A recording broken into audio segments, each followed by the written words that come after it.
واستوصانا ومرض المسلمين برحمتك یا ارحم الراحمین۔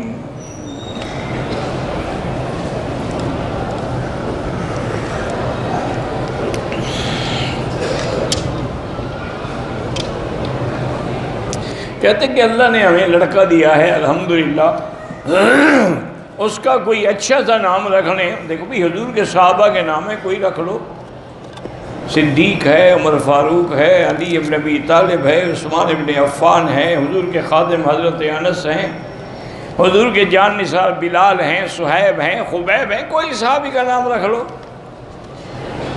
اب تم ماڈرن نام رکھنا چاہو تو وہ پھر مولوی سے نہ پوچھا کرو، وہ کسی اور سے پوچھا کرو۔ میں نے آپ کو پہلے بھی ایک واقعہ سنایا تھا نا کہ ایک آدمی آیا، پرانی بات ہے، کہنے لگا جی اللہ نے مجھے بیٹا دیا ہے۔ میں نے کہا الحمدللہ بھی مبارک ہو۔ کہتے جی ایسا نام بتائیں کہ دنیا میں کسی کا نہ ہو۔ میں نے کہا پھر اس کا نام ابلیس رکھ لو۔ کہتے کیا مطلب؟ میں نے کہا کسی کا نام ابلیس ہے؟ کہتے جی میں نے کہا آپ نے یہی کہا ہے نا، ایسا نام ہو جو دنیا میں کسی کا نہ ہو، تو ابلیس رکھ لو، سب سے اچھا نام۔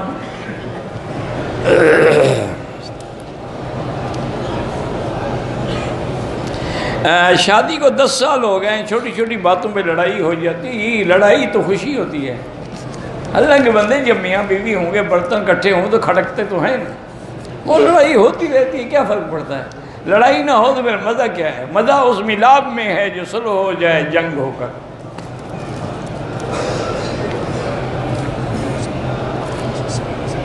نالوے میں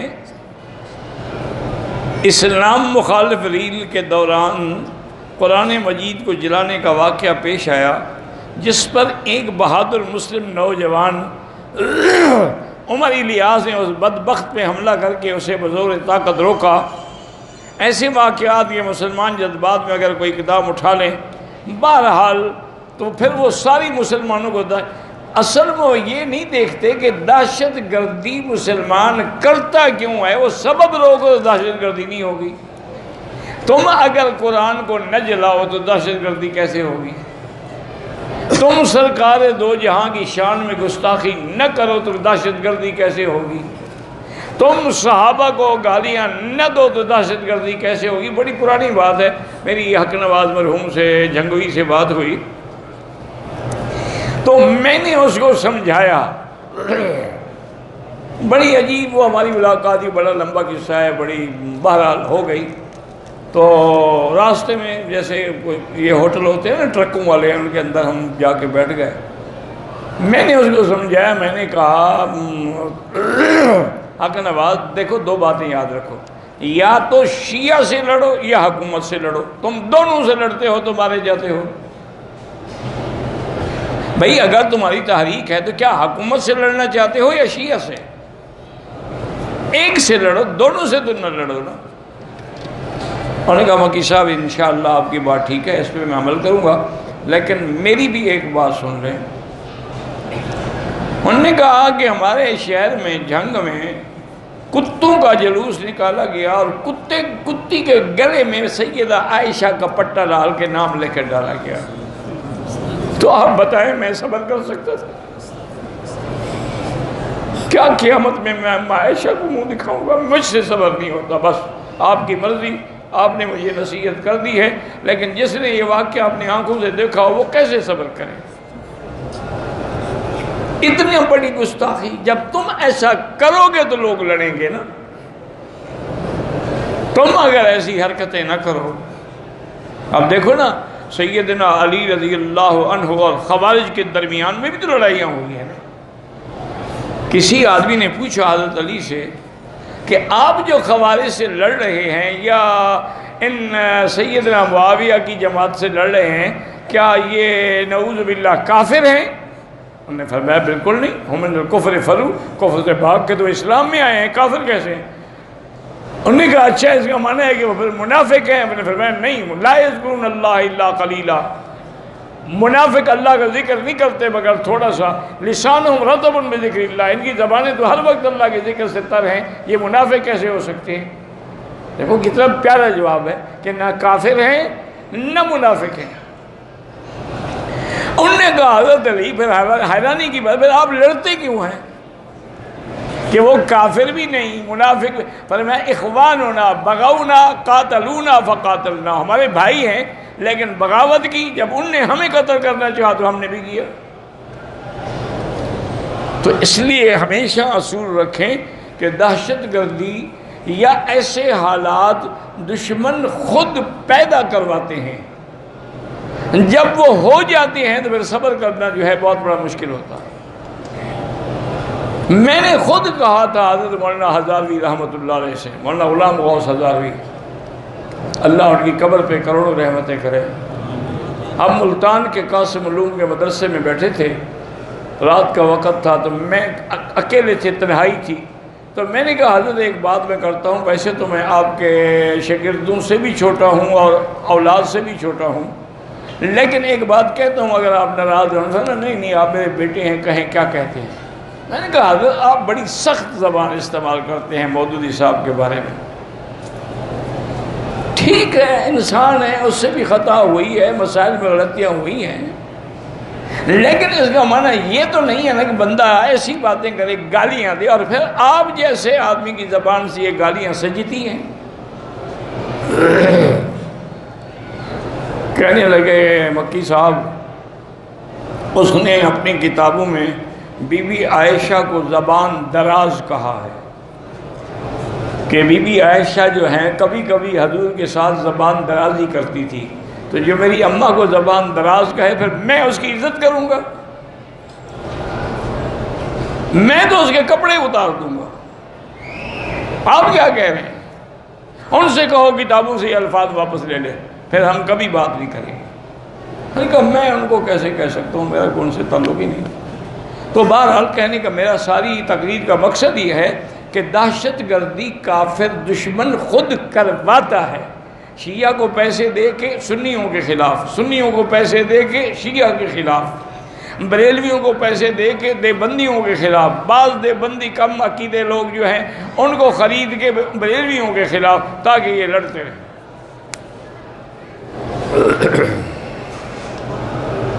میری بہن کی طبیعت ٹھیک نہیں، بیمار، اللہ شفا عطا فرمائے۔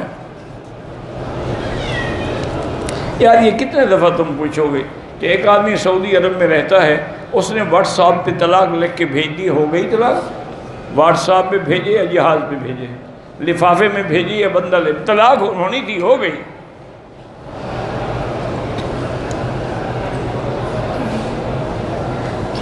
اگر کاروبار ہم کر رہے ہیں، ہمیں شبہ ہے کہ ہمارے شریک جو ہے کاروبار میں اس کا پیسہ حلال نہیں، لیکن تمہارا تو حلال ہے نا، کوئی بات نہیں، ہر کوئی اپنے حصے کا جواب دے گا۔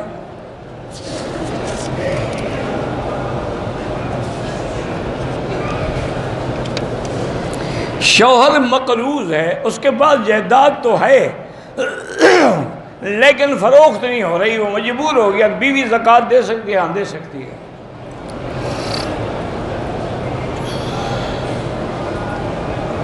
بہرحال گزارش یہ مسئلہ یہی ہے کہ نہ بیوی دے نہ شوہر دے۔ یہ تو علماء نے ایک جزی نکالی ہے کہ ایسے حالات پیدا ہو جائیں تو بیوی تو دے سکتی ہے، شوہر نہیں دے سکتا، کیونکہ شوہر کے ذمہ نفقہ واجب ہے۔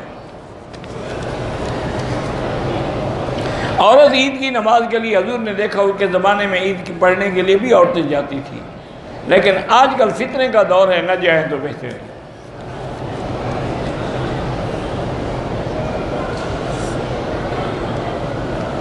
میں پیشاب کے لیے حمام میں گیا، وہاں پانی نہیں تھا، تو بہرحال کسی کپڑے سے خشک کر لیں، بعد میں استنجا کر لیں۔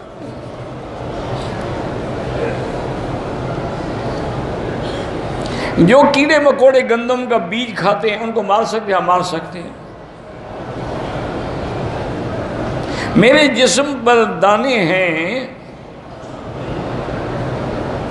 ایک مزار کی زیارت کے لیے جب میں جاتا ہوں تو وہ دانے ختم ہو جاتے ہیں، تو آپ وہیں ڈیرا لگا لیں، رہیں بھی وہیں، گھر آؤ گے پھر دانے نکل آئیں گے نا۔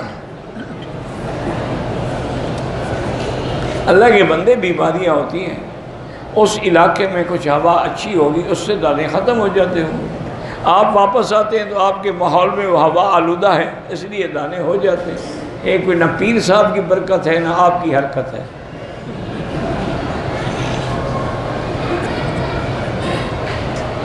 میں عمرے کا تربیت کرتا ہوں، آپ کی زیارت کرنے سے کسی اللہ والے کی زیارت کرو یار، میری زیارت سے کیا ملے گا؟ کہتے ہیں جی کہ عند القبر سما کے بارے میں بی بی عائشہ قائل نہیں تھی، لیکن باقی صحابہ تو قائل تھے۔ بی بی عائشہ کے تو کئی تفردات ہیں۔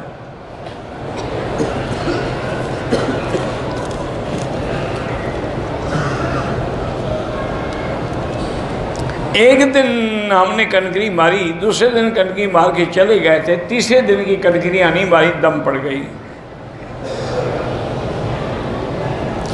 میری بیوی نے عمرہ کیا، بال نہیں کاٹے، بچہ بیمار ہونے کی وجہ سے چلے، بال کاٹو تو صحیح نا، اب بال جب تک نہیں کاٹے گی وہ تو احرام میں ہے، بال بھی کاٹو، دم بھی ادا کرو اور توبہ بھی کریں۔ یار بال کاٹنے میں کتنی دیر لگتی ہے کہ بچہ بیمار تھا چلے گئے، تم اپنی بیوی کے بال کاٹ لیتے، 2 منٹ بھی نہیں لگتے۔ حدیث کی اجازت لینے کے لیے صبح نیچے آ جائیں درس میں انشاءاللہ۔ میں حافظ ہوں، قرآن یاد نہیں ہوتا، پڑھتے رہیں، آپ لگے رہیں، باقی اللہ کے ہاتھ میں ہے۔ دوران طواف عورت کو اگر حیض آ جائے فوراً چھوڑ دے، چونکہ ناپاک ہو گئی، گھر چلی جائے، جب پاک ہو پھر دوبارہ طواف شروع کرے۔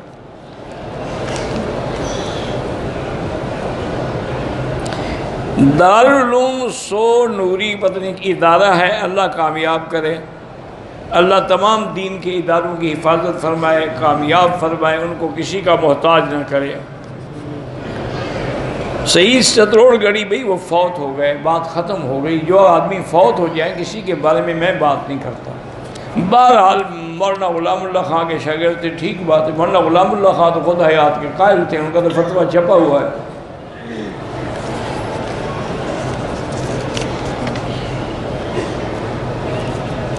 میرے بدن میں الرجی ہے، خارش ہے، اللہ شفا عطا فرمائے، اسی نیت سے زمزم پیا کریں۔ اگر زمزم نہ ہو تو 7 دفعہ سورۃ فاتحہ پڑھ کے دم کر کے پیا کریں۔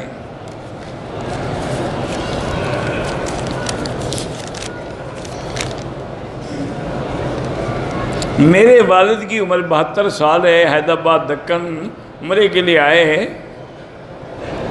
میں والد کی ہدایت کا طلبگار ہوں، اتنی عمر ہو گئی کچھ تبدیلی نہیں آئی، اللہ ہدایت دے، یہ اللہ کے ہاتھ میں ہے میرے بھائی، وہ ہدایت دینا چاہیں تو آخری لمحے میں بھی ہدایت مل جاتی ہے، اور نہ دینا چاہیں تو کوئی ہدایت دے ہی نہیں سکتا۔ من یہد اللہ فلا مضل لہ ومن یضللہ فلا ہادی لہ۔ میری 4 بیٹیاں ہیں، اللہ بیٹا بھی دیں گے، دعائیں مانگتے رہیں۔ مدرسوں کا نظام چلا رہے ہیں، اللہ آپ کو اور زیادہ طاقت دے۔ ہم آپ کے چاہنے والے ہیں، بڑی مہربانی، جزاک اللہ۔ میرا چھوٹا بھائی 1 سال سے اپلائی کیا ہے، اس کو کہو کہ 2 رکعت صلاۃ الحاجہ پڑھ کے حسبنا اللہ و نعم الوکیل کی 5 تسبیحاں پڑھ کے دعا مانگا کریں۔ آپ کو کمپنی نے فارغ کر دیا، آپ بھی یہی عمل کرتے رہیں، اللہ سے مانگتے رہیں۔ میری امی اور میری بیوی کو کالا یرقان ہے، تو ان کو قرآن پاک کی جو آیت ہے لیس لہا من دون اللہ کاشفہ، سورۃ والنجم کی آخری آیت ہے، 1001 دفعہ پانی میں دم کر کے وہی پانی پلاتے رہیں، باقی اللہ کے ہاتھ میں ہے۔ کراچی سے احرام نہیں باندھا، جتنے سے باندھا دم پڑ گئی، اور عمرہ بھی آپ کا میقات کا نہ ہوا۔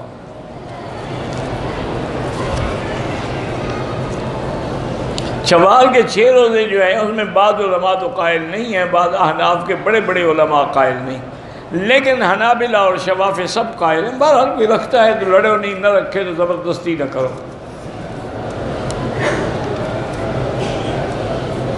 قاتل کو اگر مقتول کے ورثاء جو ہیں معاف کر دیں ٹھیک ہے، جب بندوں نے معاف کر دیا تو اللہ بھی معاف کر دیں گے، لیکن اس کو 2 مہینے کے روزے رکھنے ہیں۔ ماں باپ کے لیے عمرہ کر سکتے ہیں، ماں کے لیے الگ، باپ کے لیے الگ۔ تشہد میں جو انگلی اٹھاتے ہیں وہ اشہد اللہ الہ الا اللہ، یعنی غیر اللہ کی نفی اور اللہ کا اثبات۔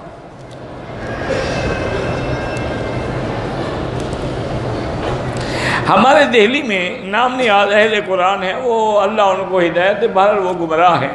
اگر اہل قرآن ہوتے تو حدیث پر ایمان نہ لاتے۔ قرآن میں حکم نہیں کہ میرے نبی کے اب بات کو مانو۔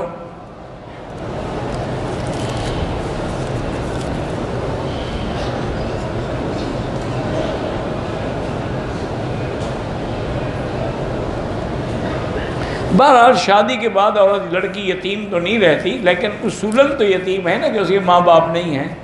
لیکن اگر یتیم نہ بھی ہو تو شوہر کو ظلم کرنے کا حق تو نہیں ہے بیوی پہ۔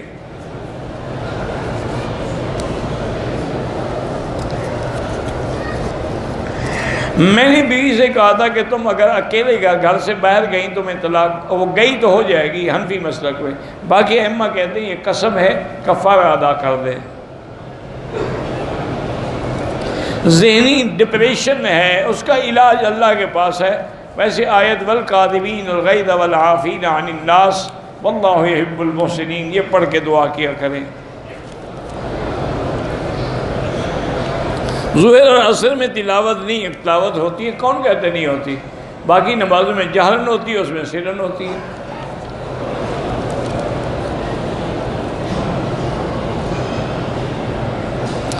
میں مکے پہنچا، سامان رکھنے کے لیے ہوٹل گیا، وہاں میں نے احرام اتار کے غسل کیا، پھر احرام باندھ کے عمرہ کیا، ٹھیک ہے، لیکن اگر صابن خوشبو والے سے غسل کیا تو دم پڑ گئی۔ بہرحال مسجد نبوی میں صحن میں امام کے آگے نہیں کھڑے ہو سکتے، نماز نہیں ہوگی۔ میرے کزن بیمار ہیں، اللہ ہر بیمار کو شفا عطا فرمائے۔ ایک عورت نے اکثر حصے میں احرام کی حالت میں چہرہ چھپایا، بہرحال بہتر اللہ توفیق دے تو دم دے دو۔ اگر احرام کی حالت میں بدن کھجلانے سے بال ٹوٹ گئے کچھ بھی نہیں ہوتا۔ طواف کے دوران نظر نیچے رکھیں، طواف نماز کے حکم میں ہے۔ صفا مروہ میں بھی آج کل بہتر ہے کہ وضو ہو، نہ ہو تو ہو جائے گی۔ بہرحال زندہ مردہ جس کے لیے کہ اللہ اس کا ثواب دے گا۔ حضور کے نام پہ ہدیہ کریں، وہ بھی کر سکتے ہیں۔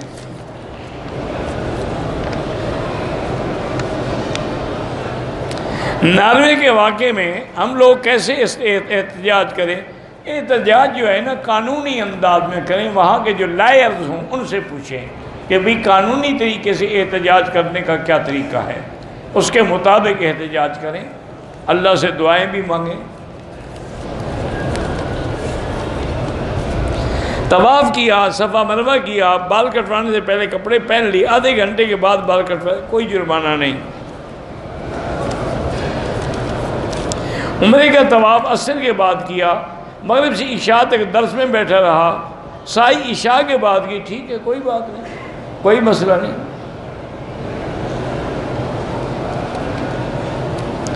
کل ایک دن خون آیا، دوسرے دن گزر گیا لیکن خون نہیں آیا، لیکن دیکھنا یہ پڑے گا میری بیٹی کہ تمہارے ایام کے دن ہیں یا نہیں ہیں۔ اگر حیض کے دن نہیں ہے تو پھر ٹھیک ہے، گرمی کی وجہ سے اتفاق ہے کوئی ایک آدھا قطرہ آ گیا، لیکن اگر ایام کے دن ہے پھر صبر کرو، تسلی کرو کہ کیا واقعی حیض آیا ہے یا نہیں آیا ہے۔ عمرے والے کو حاجی پکاریں، جو مرضی ہے، حاجی پکارو، پاجی پکارو۔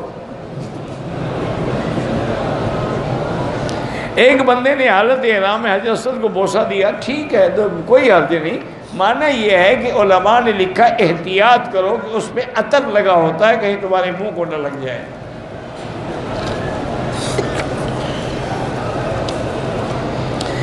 بندے نے طواف کی نیت کی، طواف شروع کیا، مقام ابراہیم پہ اسے یاد آیا کہ دایاں کندھا کھلا رکھنا، کندھا کھلا کر دے، ٹھیک ہو گیا۔ یہ بھی کوئی 10 دفعہ پوچھ چکا ہے سوال۔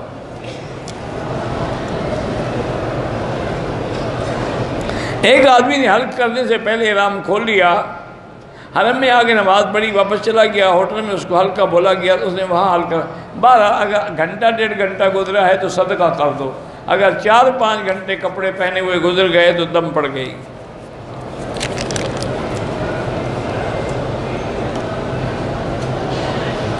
اگر فرض نماز کے بعد ہم نے سنت پڑھنی شروع کر دی، اور جنازے کا اعلان ہو گیا، ہم سنت چھوڑ دیں؟ نہیں، آپ سنت پڑھتے رہیں۔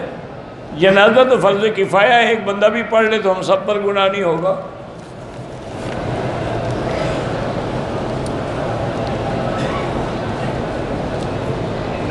علامہ حافظ دوست محمد شہید، روڈ سلطان، ضلع جھنگ، اللہ عالم۔